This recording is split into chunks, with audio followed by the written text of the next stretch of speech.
It was supposed to be a routine patrol, just another night in the dense jungle. Our unit had been stationed at this godforsaken outpost for months, keeping an eye on enemy movements, but mostly just fighting off the heat and the bugs. I'd grown used to the darkness, the perpetual damp, the feeling of being watched.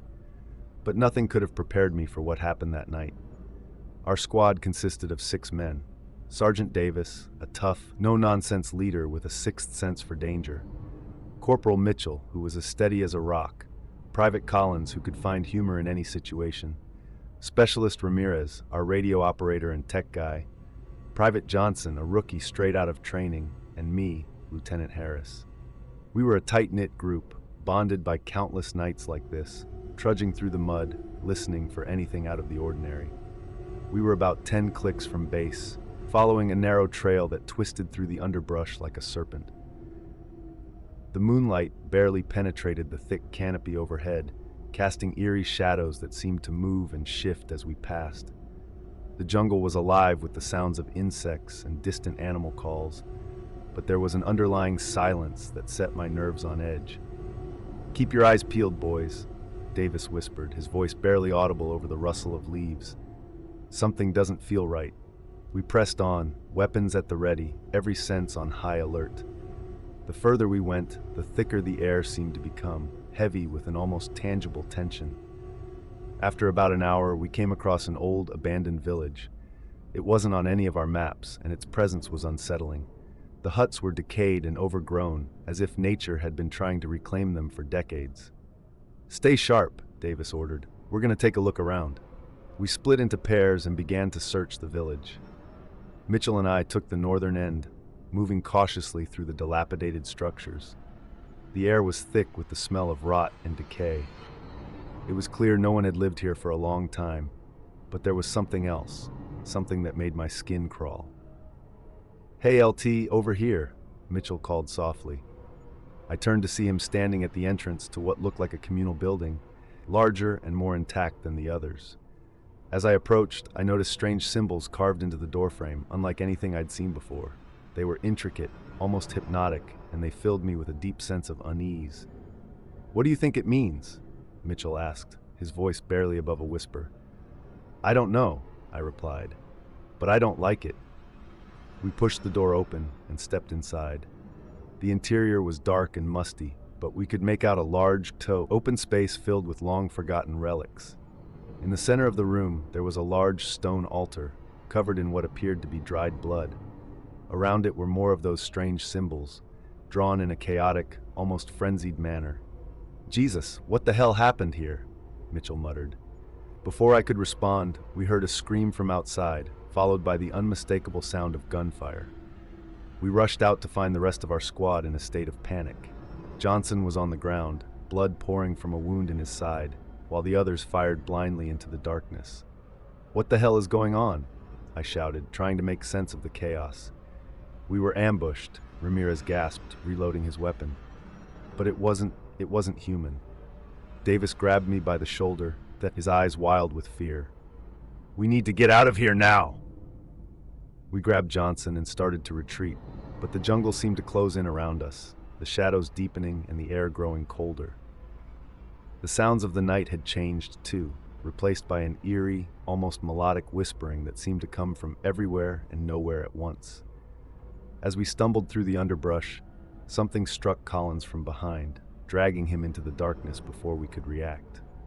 His screams echoed through the trees, chilling us to the bone. We fired into the blackness, but whatever had taken him was gone, leaving only the echo of his terror. We pressed on, desperation driving us forward. The jungle seemed to twist and warp around us, the trees closing in, the ground shifting beneath our feet. The whispering grew louder, more insistent, filling our heads with a sense of dread that bordered on madness. Finally, we broke through to a small clearing, and for a moment it felt like we might have escaped, but then we saw them, figures emerging from the shadows, their eyes glowing with an unnatural light.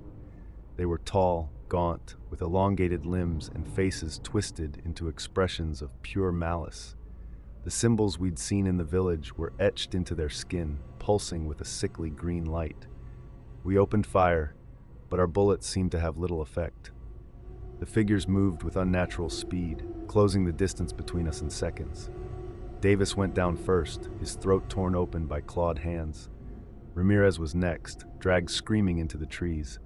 Mitchell and I made a last stand, back to back, firing until our magazines were empty. "This is it, LT," Mitchell said, his voice shaking. "We're not getting out of here." I nodded, my heart pounding in my chest. "It's been an honor, Mitchell." As the creatures closed in, I felt a cold, clammy hand on my shoulder, and the world went black. When I awoke, I was alone, lying in a hospital bed back at base. They told me I'd been found wandering the jungle, delirious and covered in blood. There was no sign of the rest of my squad, and the village we'd found didn't exist on any map. They said it was the stress that I'd imagined it all. But I know what I saw, what we all saw. And every night, as I lie in the darkness, I can still hear the whispering, growing louder, calling me back to the jungle.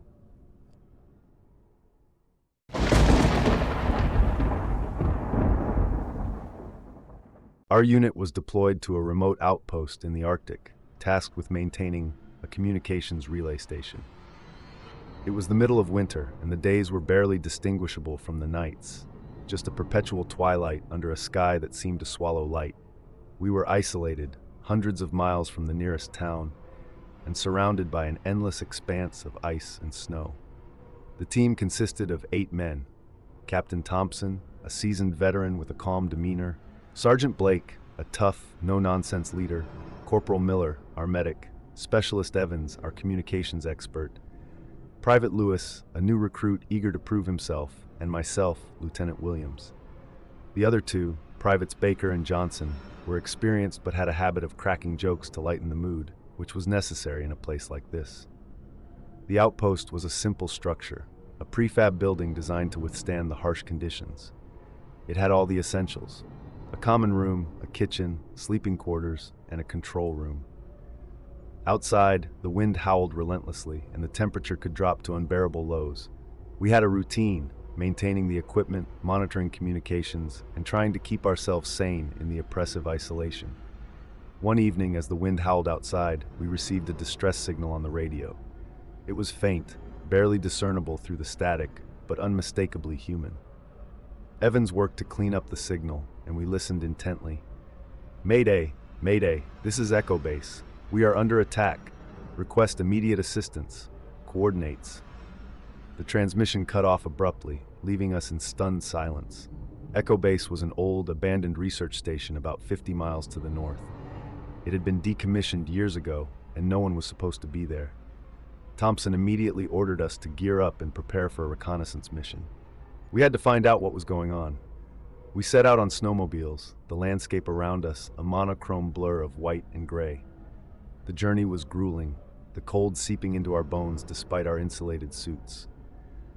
As we approached the coordinates, we saw the dark silhouette of Echo Base against the horizon, an ominous blot on the pristine landscape. The base was in disrepair, its structures battered by years of neglect and the harsh Arctic weather. We approached cautiously, weapons at the ready. The main door was ajar, creaking in the wind. Inside, the air was thick with the stench of decay, and a faint metallic tang lingered in the back of my throat. "Stay sharp," Thompson whispered. "We don't know what we're dealing with here." We split into pairs to search the base. Blake and I took the lower levels, while Thompson led the others upstairs. The hallways were dark and cold, our breath visible in the dim light of our flashlights. As we moved deeper into the base, we started finding signs of a struggle. Overturned furniture, bloodstains on the walls, and bullet casings scattered across the floor. "What the hell happened here?" Blake muttered, his grip tightening on his rifle. We reached a large room that appeared to be a laboratory. The equipment was old and outdated, but it had been recently used. Papers were strewn across the floor, and strange symbols were drawn on the walls. In the center of the room was a large cylindrical tank filled with a murky liquid. Floating inside was something that made my blood run cold. It was a body, or what was left of one. It was horribly disfigured, its skin pale and translucent, eyes wide open in a grotesque expression of terror. Its limbs were twisted at unnatural angles, and strange, black tendrils seemed to be growing from its flesh, writhing slowly in the liquid. Blake swore under his breath. "What the hell is that?" Before I could answer, a piercing scream echoed through the base, followed by the rapid staccato of gunfire. We bolted out of the room, racing back towards the main hall. We found Thompson and the others in a state of panic, firing at something in the shadows. As our flashlights swept over the scene, we saw them, twisted, emaciated figures with glowing eyes and clawed hands, moving with unnatural speed. "Fall back," Thompson shouted. "Get to the exit."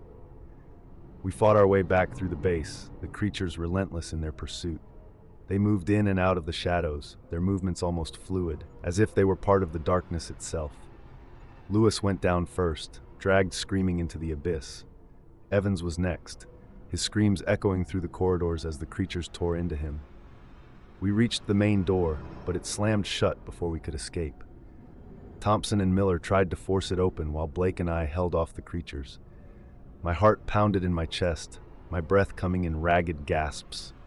The creatures seemed endless, their eyes glowing with a malevolent hunger. "Got it!" Thompson shouted as the door finally gave way. We stumbled out into the freezing night, the creatures stopping at the threshold as if bound by some invisible barrier.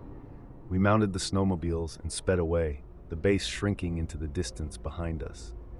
The journey back to our outpost was a blur, the adrenaline masking the cold that bit into our skin. When we finally reached the outpost, we collapsed inside, gasping for breath. Thompson immediately sealed the door, his face pale and drawn. "What the hell were those things?" Miller whispered, his hands trembling. "I don't know," Thompson replied, "but we need to report this. Evans, get on the radio." Evans was gone, and the realization hit us like a punch to the gut. We were down to 4, and we had no idea what we had encountered. Thompson and I took over the radio, but the signal was filled with static, our calls for help unanswered. As the night wore on, the temperature inside the outpost dropped rapidly. The heating system had failed, and the power flickered intermittently. We huddled together in the common room, the darkness pressing in around us. Outside, the wind howled, and faint whispers seemed to come from the shadows. We never saw the creatures again, but the memory of that night haunts us still. We were eventually rescued, but our story was dismissed as the ravings of men driven mad by isolation and cold. The outpost was abandoned, and Echo Base was erased from the maps. But I know what we saw, and every time the wind howls, I can hear their whispers, calling me back to the frozen silence.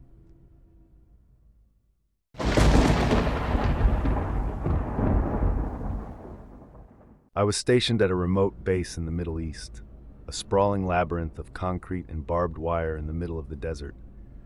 Our mission was straightforward: maintain security and ensure the smooth operation of the logistics hub. But the base had a dark history, one that the older soldiers spoke of in hushed tones. They said it was cursed, built on the ruins of an ancient battleground. I didn't put much stock in the stories until the night we were ordered to investigate an abandoned tunnel on the outskirts of the base.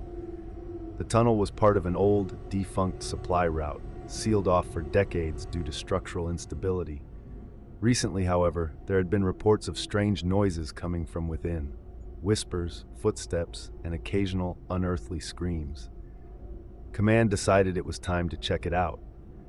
Our team consisted of Sergeant Klein, a grizzled veteran with a stern demeanor, Corporal Daniels, our explosives expert, Private Hastings, a quiet but reliable soldier, and myself, Lieutenant Foster. We were given minimal information, just orders to assess the situation and report back. We set out at dusk, the sky a deep orange as the sun dipped below the horizon. The tunnel entrance was partially obscured by sand and debris, a dark maw in the earth. As we approached, I felt a chill run down my spine despite the oppressive heat. Klein ordered us to switch on our flashlights and proceed with caution. The air inside was cool and musty, a stark contrast to the desert outside. Our footsteps echoed ominously as we moved deeper into the darkness. The walls were lined with old, rusted pipes and the remains of abandoned equipment. It felt like stepping into another world, one where time had stopped. "Stay sharp," Klein muttered, his voice barely audible. "This place gives me the creeps." We advanced slowly, our flashlights cutting through the gloom. After about 15 minutes, we came to a large, open chamber. The floor was littered with debris, and strange symbols were scrawled across the walls in a language I didn't recognize. In the center of the room was a large, circular stone, cracked and weathered with age. "What do you make of this?" Daniels asked, his voice tinged with unease. "Probably some old ritual site," Klein replied. "Let's keep moving." As we turned to leave, we heard a faint whispering, like a chorus of voices just beyond the edge of hearing. We froze, straining to catch the words, but they were indistinct, an eerie murmur that set my teeth on edge. "Did you hear that?" Hastings whispered, his eyes wide with fear. "Yeah," I replied, gripping my rifle tighter. "Stay close." We continued down a narrow passageway, the whispering growing louder. It seemed to come from all around us, a haunting, disembodied sound that made the hairs on the back of my neck stand up. Suddenly, the passage opened into another chamber, this one filled with what looked like old, decaying bodies.